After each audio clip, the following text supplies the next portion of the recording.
Petrus dan Yohanes di hadapan mahkamah agama. Ketika Petrus dan Yohanes sedang berbicara kepada orang banyak, mereka tiba-tiba didatangi imam-imam dan kepala pengawal Bait Allah serta orang-orang Saduki. Orang-orang itu sangat marah karena mereka mengajar orang banyak dan memberitakan bahwa dalam Yesus ada kebangkitan dari antara orang mati. Mereka ditangkap dan diserahkan ke dalam tahanan sampai keesokan harinya karena hari telah malam. Tetapi di antara orang yang mendengar ajaran itu banyak yang menjadi percaya sehingga jumlah mereka menjadi kira-kira 5.000 orang laki-laki.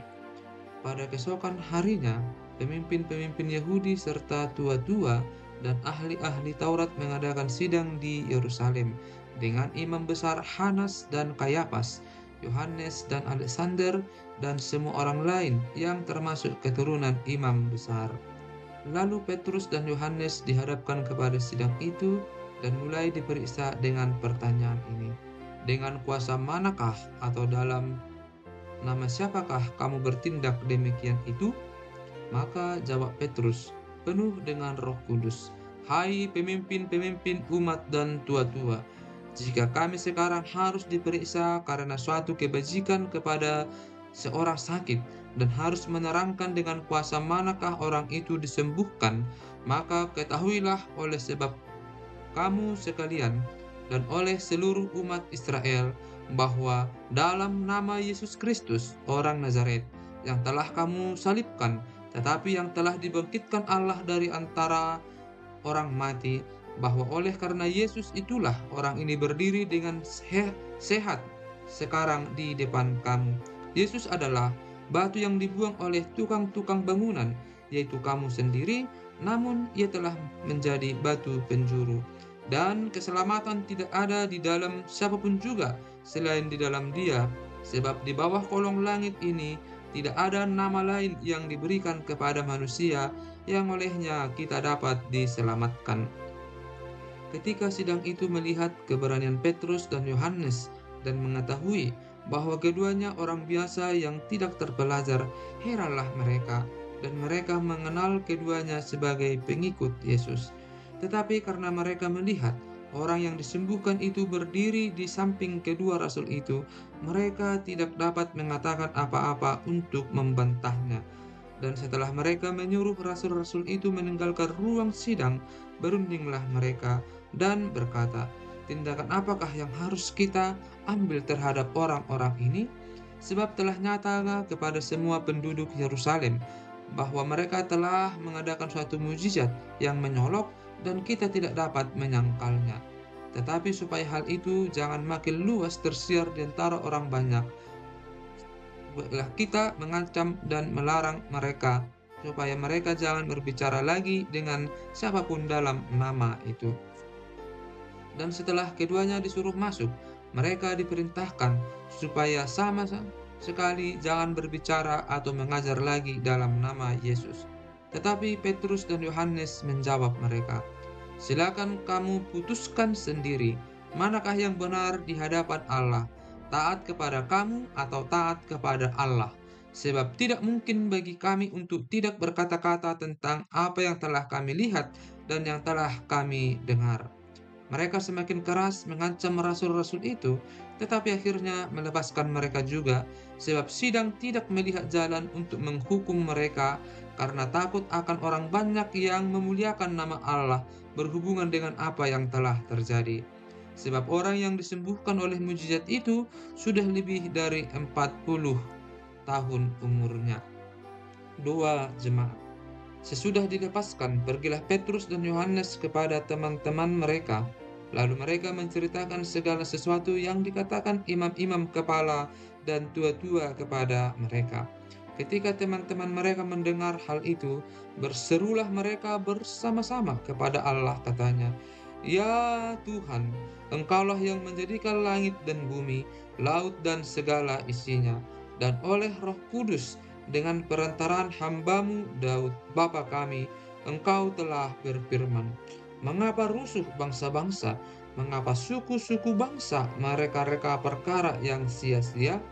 Raja-raja dunia bersiap-siap dan para pembesar berkumpul untuk melawan Tuhan dan yang diurapinya. Sebab sesungguhnya telah berkumpul di dalam kota ini Herodes dan Pilat dan Pontius Pilatus beserta bangsa-bangsa dan suku-suku bangsa Israel melawan Yesus hambamu yang kudus yang engkau urapi untuk melaksanakan segala sesuatu yang telah engkau tentukan dari semula oleh kuasa dan kehendakmu. Dan sekarang, ya Tuhan, lihatlah bagaimana mereka mengancam kami, dan berikanlah kepada hamba-hambamu keberanian untuk memberitakan firman-Mu. Ulurkanlah tangan-Mu untuk menyembuhkan orang, dan adakanlah tanda-tanda dan mujizat-mujizat oleh nama Yesus, hamba-Mu yang kudus.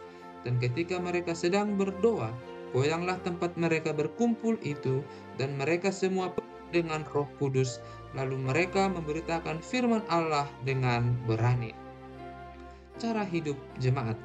Adapun kumpulan orang yang telah percaya itu, mereka sehati dan sejiwa, dan tidak seorang pun yang berkata bahwa sesuatu dari kepunyaannya adalah miliknya sendiri, tetapi segala sesuatu adalah kepunyaan mereka bersama. Dan dengan kuasa yang besar, rasul-rasul memberi kesaksian tentang kebangkitan Tuhan Yesus, dan mereka semua hidup dalam kasih karunia yang berlimpah-limpah. Sebab tidak ada seorang pun yang berkekurangan di antara mereka, karena semua orang yang mempunyai tanah atau rumah menjual kepunyaannya itu, dan hasil penjualan itu mereka bawa, dan mereka letakkan di depan kaki rasul-rasul, lalu dibagi-bagikan kepada setiap orang sesuai dengan keperluannya. Demikianlah pula dengan Yusuf yang oleh rasul-rasul disebut Barnabas, artinya anak penghiburan, seorang Lewi dari Siprus. Ia menjual ladang miliknya, lalu membawa uangnya itu dan meletakkannya di depan kaki rasul-rasul.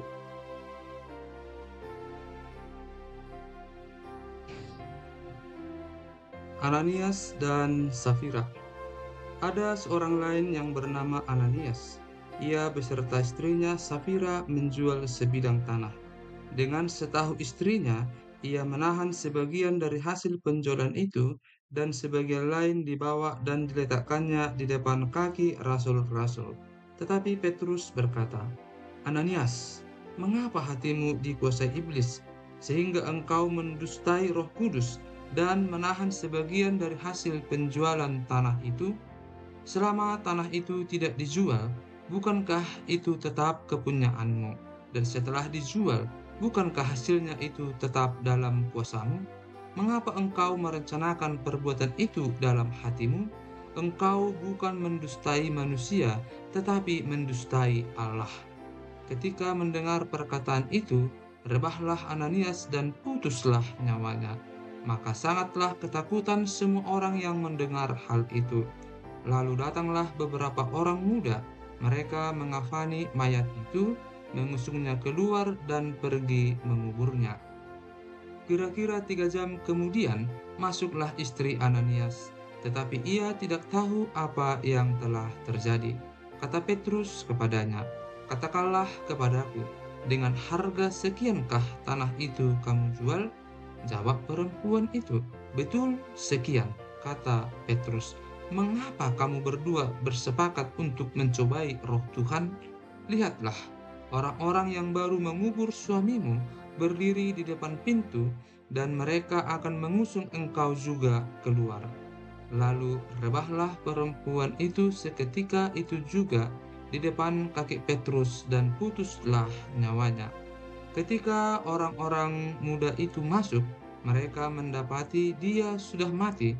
Lalu mereka mengusungnya keluar dan menguburnya di samping suaminya. Maka sangat ketakutanlah seluruh jemaat dan semua orang yang mendengar hal itu.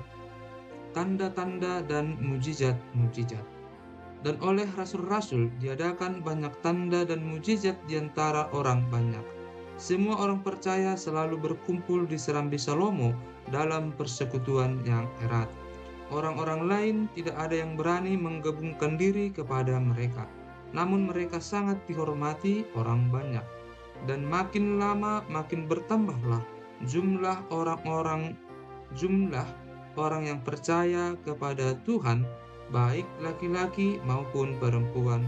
Bahkan mereka membawa orang-orang sakit keluar ke jalan raya dan membaringkannya di atas balai-balai dan tilam, supaya apabila Petrus lewat, setidak-tidaknya bayangannya mengenai salah seorang dari mereka. Dan juga orang banyak dari kota-kota di sekitar Yerusalem datang berduyun-duyun serta membawa orang-orang yang sakit dan orang-orang yang diganggu roh jahat, dan mereka semua disembuhkan. Rasul-rasul dilepaskan dari penjara. Akhirnya, mulailah imam besar dan pengikut-pengikutnya, yaitu orang-orang dari mazhab Saduki, bertindak sebab mereka sangat iri hati. Mereka menangkap rasul-rasul itu, lalu memasukkan mereka ke dalam penjara kota. Tetapi waktu malam, seorang malaikat Tuhan membuka pintu-pintu penjara itu dan membawa mereka keluar. Katanya, "Pergilah, berdirilah di bait Allah, dan beritakanlah seluruh firman hidup itu kepada orang banyak." Mereka mentaati pesan itu, dan menjelang pagi masuklah mereka ke dalam bait Allah, lalu mulai mengajar di situ. Sementara itu, imam besar dan pengikut-pengikutnya menyuruh mahkamah agama berkumpul, yaitu seluruh majelis tua-tua bangsa Israel, dan mereka menyuruh mengambil rasul-rasul itu dari penjara. Tetapi ketika pejabat-pejabat datang ke penjara, mereka tidak menemukan rasul-rasul itu di situ. Lalu mereka kembali dan memberitahukan, katanya, "Kami mendapati penjara terkunci dengan sangat rapinya, dan semua pengawal ada di tempatnya di muka pintu. Tetapi setelah kami membukanya, tidak seorang pun yang kami temukan di dalamnya." Ketika kepala pengawal bait Allah dan imam-imam kepala mendengar laporan itu, mereka cemas dan bertanya apa yang telah terjadi dengan rasul-rasul itu. Tetapi datanglah seorang mendapatkan mereka dengan kabar, "Lihat, orang-orang yang telah kamu masukkan ke dalam penjara ada di dalam bait Allah, dan mereka mengajar orang banyak." Rasul-rasul di hadapan mahkamah agama, nasihat Gamaliel. Maka pergilah kepala pengawal serta orang-orangnya ke bait Allah, lalu mengambil kedua rasul itu, tetapi tidak dengan kekerasan, karena mereka takut kalau-kalau orang banyak melempari mereka. Mereka membawa keduanya dan menghadapkan mereka kepada mahkamah agama. Imam besar mulai menanyai mereka. Katanya, "Dengan keras kami melarang kamu mengajar dalam nama itu, namun ternyata kamu telah memenuhi Yerusalem dengan ajaranmu, dan kamu hendak menanggungkan darah orang itu kepada kami."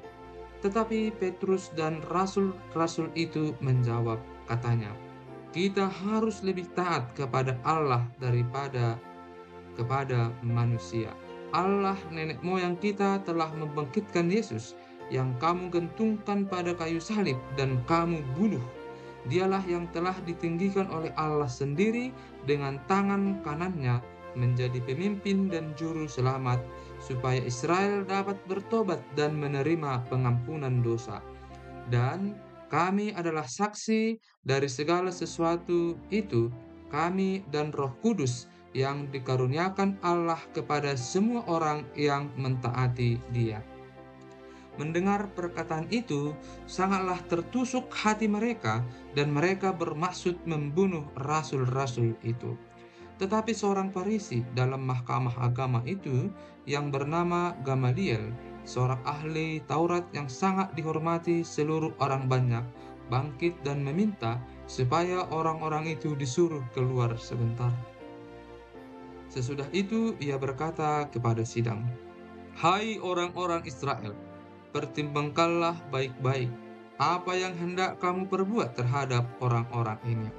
Sebab dahulu telah muncul si Teudas yang mengaku dirinya seorang istimewa, dan ia mempunyai kira-kira 400 orang pengikut, tetapi ia dibunuh dan cerai berailah seluruh pengikutnya dan lenyap. Sesudah dia, Pada waktu pendaftaran penduduk, muncullah si Yudas, seorang Galilea. Ia menyeret banyak orang dalam pemberontakannya, tetapi ia juga tewas dan cerai-berailah seluruh pengikutnya. Karena itu aku berkata kepadamu, janganlah bertindak terhadap orang-orang ini. Biarkanlah mereka, sebab jika maksud dan perbuatan mereka berasal dari manusia, tentu akan lenyap. Tetapi kalau berasal dari Allah, kamu tidak akan dapat melenyapkan orang-orang ini. Mungkin ternyata juga nanti bahwa kamu melawan Allah. Nasihat itu diterima. Mereka memanggil rasul-rasul itu, lalu menyesah mereka dan melarang mereka mengajar dalam nama Yesus. Sesudah itu mereka dilepaskan. Rasul-rasul itu meninggalkan sidang mahkamah agama dengan gembira karena mereka telah dianggap layak menderita penghinaan oleh karena nama Yesus. Dan setiap hari mereka melanjutkan pengajaran mereka di bait Allah dan di rumah-rumah orang dan memberitakan Injil tentang Yesus yang adalah Mesias.